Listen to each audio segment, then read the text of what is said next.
진짜 오래전에 읽었던 책이에요. 참 오래전에. 10년도 더 된 것 같아요. 그 책 제목은 뭐냐면 나의 심장은 코리아로 벅차오른다. 함영준이라고 하는 사람이 쓴 책이에요. 오뚜기 사장 아니고요. 오뚜기 회장 아닙니다. 다른 사람입니다. 오뚜기 사장 이름이 함영준 씨거든요. 그분이 쓴 그 내용 가운데 이런 것이 있어요. 한국인으로 태어난 것이 자랑스러운 10가지 이유. 들어보신 적 있으실 거예요. 들어보신 적 있으시죠? 들어본 적 있으실 거예요. 그 첫 번째가 중국 옆에서 살아남은 나라. 여러분, 중국 옆에서 살아남은 나라가 별로 없습니다. 아주 강대한 나라들인데요. 중국 옆에서 거의 흔적조차도 없이 역사에 사라져버린 나라들이 진짜 많거든요. 일본을 우습게 여기는 나라. 여러분, 세계에서 우리나라밖에 없습니다. 일본 되게 강한 나라거든요. 근데 일본 우습게 여기죠. 우리 우습게 여기죠? 아니에요? 우습게 여기죠. 일본을 우습게 여긴 나라는 세계에서 우리나라밖에 없어요. 다른 나라는 일본 우습게 여기지 않습니다, 여러분. 세계 10대 무역국 있고요. 이렇게 빨리고 넘어가죠. 그다음에 짧은 시간 안에 우리나라가 되게 좋은 것이 뭐냐면 민주화를 이룬, 정말 우리나라 대한민국 좋은 나라가 뭐냐면 민주화를 이루었어요. 그리고 동시에 산업화를 이룬 나라 없습니다, 여러분. 그래서 이 부분에 대해서 진짜 부러워합니다. 그 다음에 세계 최고의 IT 강국이고요. 교육열이 최고인 나라고요. 세계 제일의 우수한 두뇌들이 가득 차 있는 나라. 정이 넘치는 나라. 헐리우드 영화가 우리나라에서 영화 시장을 지배하지 않는 유일한 나라. 그리고 축구와 야구로 세계 4강을 성취한 나라라고 쓰고 있습니다. 뭐 동의 안 하셔도 이분이 쓴 내용이니까 나는 동의할 수 없어 라고 해도 그냥 이분이 쓴 내용이다라고 하면서 동의되는 부분도 많이 있죠. 여러분들이 동의할 수 있는 부분도 많이 있을 거예요. 오늘 무엇을 자랑할 수 있을까라고 하는 제목의 말씀을 나누려고 합니다. 혹시 동물원에 가보신 적 있으십니까? 동물원에 가면 공작새가 있는 곳에 가면 얘네들이 가만히 있다가 한 공작새가 날개를 쫙 펴잖아요. 그러면 옆에 있던 다른 공작들도요 서로 경쟁을 하면서 날개를 피는 것 혹시 보신 적 있으세요? 못 보셨어요? 동물원에 한번 가보세요. 얘네들 웬만하면 날개를 안 피거든요. 날개를 한 놈이 피잖아요. 그럼 옆에서 다 서로 날개를 지 날개 같기도 하고 막 피면서 그 자기의 화려한 모습을 자랑하는 것을 보게 됩니다. 성도 여러분, 자랑이라고 하는 말을 사전에 찾아보면 이렇게 써 있습니다. 사전에 자기 자신 또는 자기와 관계 있는 사람이나 물건, 일 따위가 썩 훌륭하거나 남에게 칭찬받을 만한 것임을 드러내어서 말하는 것, 또 그렇게 말할 수 있는 거리, 이것이 자랑이라고 하는 사전적인 뜻입니다. 이런 뜻을 가지고 여러분에게 묻고 싶습니다. 여러분의 자랑거리는 무엇인가요? 멍해주시는 분이 있어요. 권사님의 자랑거리는 뭐예요? 자랑거리 많죠. 손자 자랑, 손녀 자랑, 아들 자랑. 그것 말고 자랑거리는 뭡니까? 자랑거리는 있으세요? 집사님, 자랑거리는 있으세요? 자랑거리가 없다고 하면 문제가 심각한 거예요. 왜냐하면 자랑이라고 하는 부분은 자기의 자존감, 자기의 존재 이유를 담고 있기 때문입니다. 자랑거리가 없다고 한다면 여러분들의 삶은 지금 뭔가 잘못되어져 가고 있는 거예요. 여러분들의 삶을 잘못 살아왔다고 해도 조금 틀린 말은 아닐 거예요. 구약 성경의 언어로 자랑은 할랄 이렇게 표현합니다. 신약 성경의 언어로 카우카오마이라고 표현하고 있어요. 그냥 우리가 해석하는 대로 밝게 비춘다라고 하는 뜻을 가지고 있습니다. 자랑한다라고 하는 말을 가지고 있는데 여러분, 자랑이라고 하는 말이 긍정적인 뜻으로 사용될까요? 아니면 부정적으로 사용될까요? 자랑이라고 하는 말은요, 사실 긍정적으로 사용하기보다는 부정적인 의미로 참 많이 쓰이고 있습니다. 그거 아시죠? 부정적인 의미로 쓰인다는 거. 뽐내다, 의시되다, 높아지다, 자신을 세운다라고 하는 부정적인 의미로 쓰이고 있습니다. 그래서 성경은 사람들이 이런 언어에 사용하는 방법을 너무 잘 아시기 때문에 뭐라고 표현하고 있냐면 오늘 말씀 안에 들어가 보면 자랑하지 말라라고 표현하고 있어요. 성경 말씀 자랑하지 말라고 말씀이 시작되고 있어요. 여러분, 뭘 자랑하지 말라고 할까요? 오늘 말씀 안에 들어가고 23절의 말씀에 보면 지혜로운 자는 그의 지혜를 자랑하지 말라라고 이야기해요. 이 말을 잘못 오해하면 큰일 납니다. 우리 잠언서의 말씀 다루고 있잖아요. 잠언서에 보면 지혜는 하나님이라고, 지혜의 근본은 하나님께 있다라고 성경은 분명히 이야기하고 있습니다. 그러면 하나님을 자랑하지 말라고 하는 것일까? 그것이 아닙니다, 여러분. 여기서 말하는 지혜는 인간적인 지혜, 육신의 지혜, 그것을 의미하고 있습니다. 성도 여러분, 사람의 지혜, 육신적인 지혜는 굉장히 발전하고 있고요. 또 귀하고 소중합니다.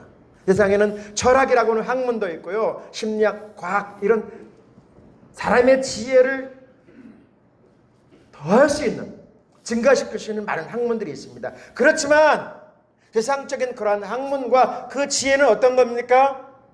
언제나 한계가 있습니다.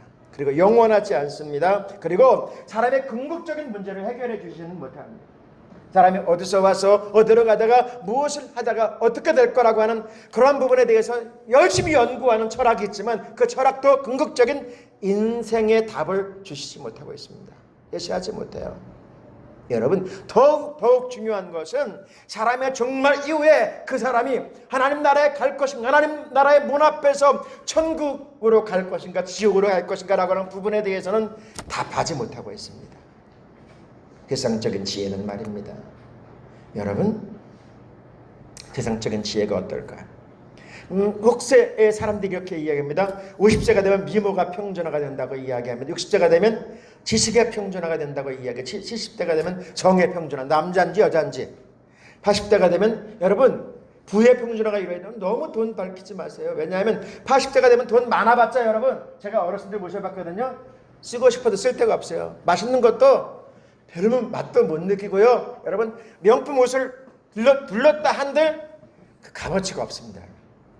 90세가 되면 살았는지 죽었는지, 100세가 돼서 땅에 묻히면은요, 여기가 사람 죽은 산소인지 아니면 나무가 자라는 숲인지 모릅니다. 몰라요. 자연의 평준화 가운데 이루어집니다. 이게 인생이에요, 여러분. 인생. 세상에서의 삶이 이거예요. 여기에 너무 연연하고 자라가면 뭐예요? 헛되고 헛되니. 오늘 오후에 우리 목사님 말씀 제목이에요. 성도 여러분, 너무너무 세상의 지혜에 얽매이지 마세요. 두 번째로 우리 주님께서 뭐라고 말씀하냐면 자랑하지 말라. 자랑하지 말라. 자랑하지 말라고 하면 뭘 자랑하지 말라고 그래요? 용사는 그 용맹을 자랑하지 말라고. 용맹. 영어 성경에 스트롱맨, 강력한 힘. 제가 알고 있는 성도님들 가운데 어떤 분 한 분이 계세요. 그분은 건강에 대해서 정말 알레르기 반응을 일으킬 정도로 건강에 굉장히 신경 쓰는 분이었어요.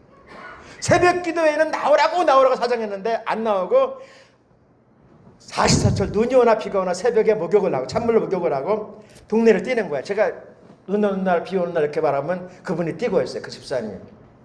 제가 그랬죠. 집사님! 젊었을 때. 아니 그렇게 뛰면 교회에서 기도하고 그러세요. 그런데 말이에요. 그 집사님이 그날도 열심히 뛰다가 쓰러졌대요. 전 몰랐는데 쓰러졌대요. 병원에 119 타고 가다가 가버리셨어. 그분의 나라로. 정말 제가 생각해보면 그분은 차도 커피 같은 건 안 마셔요. 마셔도 설탕 프림 다 놓고서 커피만 마셔. 커피도 안 마시고 녹차 이런 거 마시거든요. 녹차 이런 거. 밥도 쌀밥은 절대로 안 먹어. 현미밥. 그런데 50대 중반에 갓버리시오. 갓버렸다니까 여러분. 우리 옛말 이런 말이 있어요. 여러분. 골골 100년. 골골이 100세. 들어는 보셨어요? 골골하는 사람은 100세를 살아요. 나 건강하다 그런 사람은 쓰러지면 끝이요. 골골한 사람이 왜 100세 살을까요? 이게 숙제가 됐어요. 숙제. 이게 왜 골골이 100세일까? 이 사람은 늘 아프기 때문에 늘 병원에 가고 또 아프니까 늘 조심하잖아요. 근데 여러분 골골이 100세를 산다 한들 예? 병원에 가서 온갖 줄을 다 꼽고선 생명을 유지한다 한들 중요해요? 그거 중요하지 않아요. 성도 여러분, 용맹한 사람 용맹을 자랑하지 말라고 그랬어요. 중국에 진시황이라고 하는 황제가 있었어요. 그 사람은 정말 황제의 자리가 너무 소중하고 또 이것을 누리고 싶었어요. 그래서 영원히 살 수 있는 방법은 없을까라고 해서 신하들을 골라가지고 불로초를 구하러 막 사방 군데에 보냈습니다. 여러분, 자 저를 보시고요. 퀴즈. 진시황이 몇 살 산지 아세요? 진시황이 몇 살 살았을까요?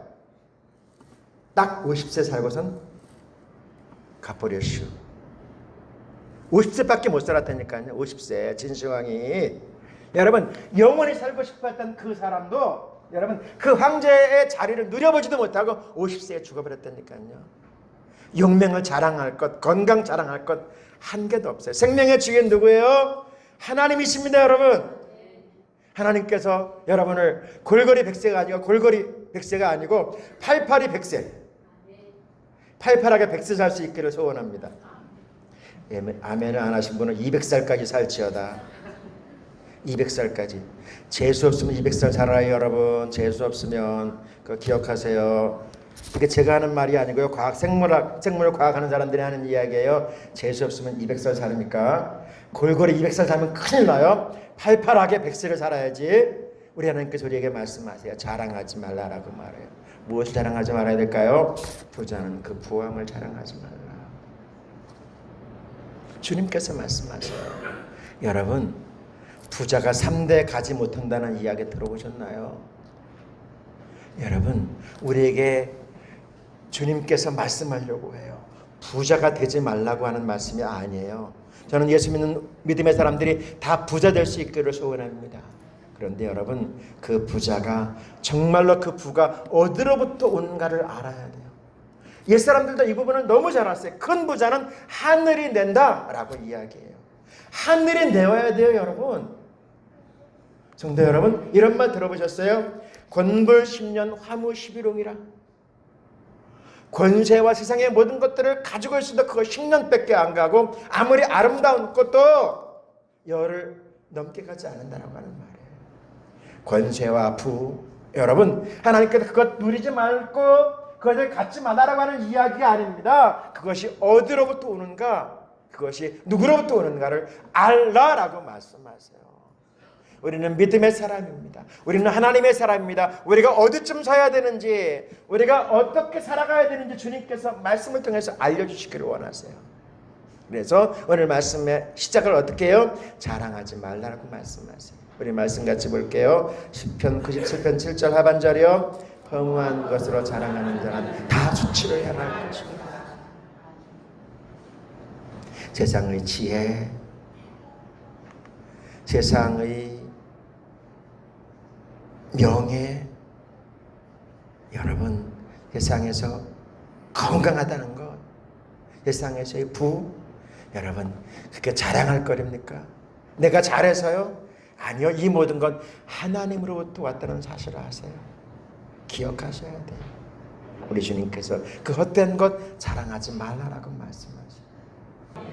오늘 말씀의 제목이 무엇인지는 기억하고 가세요. 오늘 말씀의 제목이 뭐죠? 무엇을 자랑할 수 있을까? 하고 우리 주님께서 오늘 말씀 가운데 우리에게 나누기를 원하세요. 여러분의 자랑거리 있어야 줘야 돼요. 우리 주님께서 자랑하지 말라라고 말씀하시는 것은 세상적인 것, 육신적인 것, 썩어질 것을 의미해요. 그러면 우리 하나님께서 우리에게 말씀하려고 해요. 9장 24절 상반절 같이 볼게요. 오직 자랑하고 싶은 사람은 나를 깨닫고 아는 것을 자랑하고 나 여호와가 자비롭고 공평하다는 것을 자랑하고 땅 위에 올바른 일만 한다는 것을 자랑하여라. 아멘. 우리가 보고 있는 말씀 가운데 자랑하지 말라라고 시작한 이 말씀이 이제 절을 넘어가면서 23절 24절로 넘어가면서 뭐라고요? 자랑하라라고 말씀하세요. 무엇을 자랑해야 될까요? 오늘 주님께 주시는 말씀 안에서 그 답을 찾아갈 수 있기를 소원합니다. 하나님을 깨달아 안 것을 자랑하라고 이야기합니다. 하나님을 안 것, 하나님이 누구인가, 내가 어떻게 구원받았는가, 내가 믿고 계신 하나님이 누구인가, 이거 알아야 됩니다. 여러분, 덮어놓고 무조건 믿으면 큰일 나요. 덮어놓고 믿지 마세요. 무조건 믿지 마세요. 여러분, 바르게 알아야 돼요. 안다라고 하는 구약성경의 언어로 야다라고 얘기해요. 야다라고 하는 표현인데, 여러분, 이것은 부부간의 관계 가운데서 알아가는 거예요. 근데 여러분, 저도 부부 생활을 하고 있지만 30년, 40년 살아가고 있는데 아내를 다 압니까? 다 몰라요. 아내 여러분 남편을 다 압니까? 안다고 생각하지만 여러분들이 아는 거 별로 많지 않아요. 알아가는 과정 가운데 있는 것이죠. 우리가 예수를 10년, 20년, 30년 믿었지만 여러분, 예수 그리스도가 어떤 분인지, 나에게 어떤 은혜를 베풀어 주셨는지, 나에게 어떻게 나에게 사랑으로 다가오셨는지 여러분 자꾸만 알아가야 될 줄로 믿습니다. 우리 주님께서 그것을 암으로 말미암아 그 안에서 살아가는 것을 자랑하라라고 이야기합니다. 왜 아는 것이 중요한지 아십니까, 여러분? 왜 아는 것이 중요한지 알아요? 성경은 이렇게 말하고 있습니다. 요한복음 17장 3절의 말씀 같이 볼게요. 영생은 곧 유일하신 참 하나님과 그가 보내신 자 예수 그리스도를 아는 것이니라. 알아야 합니다, 여러분. 예수님을 믿는 것 참 중요해요. 그런데 여러분, 그냥 덮어놓고 믿는 것이 아니고 알고 믿으라는 거예요. 내가 믿는 예수님이 어떤 분인가를 바로 아는 것, 이것이 참으로 중요한 줄로 믿습니다. 사랑하시는 여러분, 예수님께서 우리에게 무엇을 자랑하라라고 말씀하실까요? 아는 것을 넘어서 우리 주님께서 요구하시는 것이 있어요. 그것이 뭔지 아세요? 빨리 넘어가세요. 하나님의 사랑과 정의와 공의를 땅에서 행하시는 분인 것을, 그 다음에가 중요한 거예요. 깨달은 것을 아는 거예요. 깨달은 것. 덮어놓고 지식적으로 아는 것 물론 중요하죠. 머릿속으로 아는 것 진짜 중요해요. 근데 진짜 중요한 것이 뭔지 아세요? 내가 정말로 하나님께서 나에게 어떤 분인가를 깨달은 것을 아는 것이 중요해요. 이삭 이야기에 이런 게 있어요. 소하고 사자하고 뜨겁게 사랑을 했대요. 뜨겁게 소하고 사랑하고. 저는 사랑하는 소에게, 사랑하는 사자에게 정말 그 사랑을 나누기 위해서 열심히 자기가 좋아하는 풀을 뜯어가요. 소에게 매일마다 사자에게 공급하는 거예요. 자기가 좋아하는 거. 사자도 사랑하는 소에게 사랑을 표현하기 위해서 지가 좋아하는 고기를 열심히 공급하는 거예요. 근데 한참 지나면서 둘이는 뒤를 싸우는 거예요. 사자가 소에게 이야기합니다. 넌 내가 좋아하는 게 뭔 줄 알고 이걸 갖다 주냐? 소가 사자에게 얘기합니다. 아니 당신은 뭐 나한 게 있어? 내가 좋아하는 게 뭔 줄 알면서 이렇게 고기만 날마다 주는 거야? 그러니까 사자가 이야기하는 거야. 나는 최선을 다하고 있어. 나는 너에게 최선을 다하고 있단 말이야. 저도 이야기합니다. 나도 마찬가지. 난 열심을 다해서 내 사랑을 표현하고 난 최선을 다할 뿐이야. 최선을 다하고 있대요.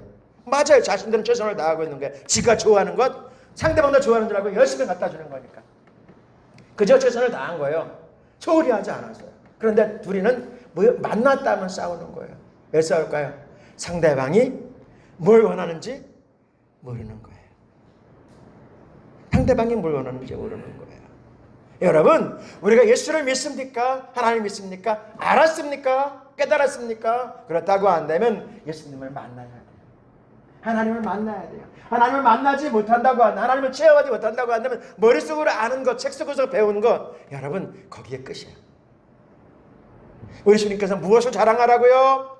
그런 분인 것을, 하나님은 사랑이고 하나님은 공의를 이야기하고 정의를 말씀하시는 그것을 내가 깨달은 것, 내가 체험한 것, 내가 만난 예수님, 나에게 구원을 베풀어 주신 그 하나님, 그것을 자랑하는 거예요.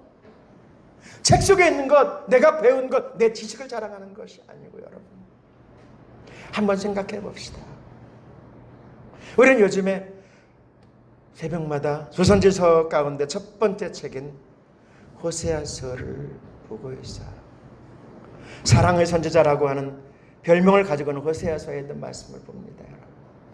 호세아서, 하나님과 이스라엘 백성과의 관계를 호세아와 고멜이라고 하는 음란한 여인을 비유해서 말씀합니다. 도대체 이해할 수 없는 하나님의 말씀이 떨어져요. 얘야, 너 결혼해야 되겠다. 얘 결혼해야죠. 너의 신부감은 저 거리에 있는 음란한 저 여자를 네 아내로 삼아라. 하나님, 이건 말도 안 돼요. 저는 제사장이에요. 하나님의 명령이에요. 어쩔 수 없어요. 그래서 할 수 없이 그녀를 데려다가 결혼 생활을 시작합니다. 자녀를 낳았습니다. 그런데 이 여인이 옛날 버릇 못 버리고 또 거리로 나가버립니다. 하나님께 다시 말씀합니다. 얘야, 네 아내를 데려와라. 그냥 데려올 수 없습니다. 왜요? 이미 팔려가고 있기 때문에 대가를 치러 또 데리고 옵니다. 그러면 또 나갑니다. 무엇을 말씀하려고 해요? 바로 지금 살고 있는 믿음의 사람들의 모습이 이렇다. 하나님께서 신랑이 되어서 우리에게 다가오셔서 얼마나 많은 대가를 치르고 은혜를 베풀어주고 너희를 사랑해 주었는데, 조금 살만하면, 조금 숨 쉴만하면 나를 버리고 떠나가는 너희들, 그럼에도 우리 하나님 사랑하시고 있다. 그럼에도 사랑하고 있다라고 하는 것을 말씀하고 싶어요. 성도 여러분, 그 하나님 만나셨습니까?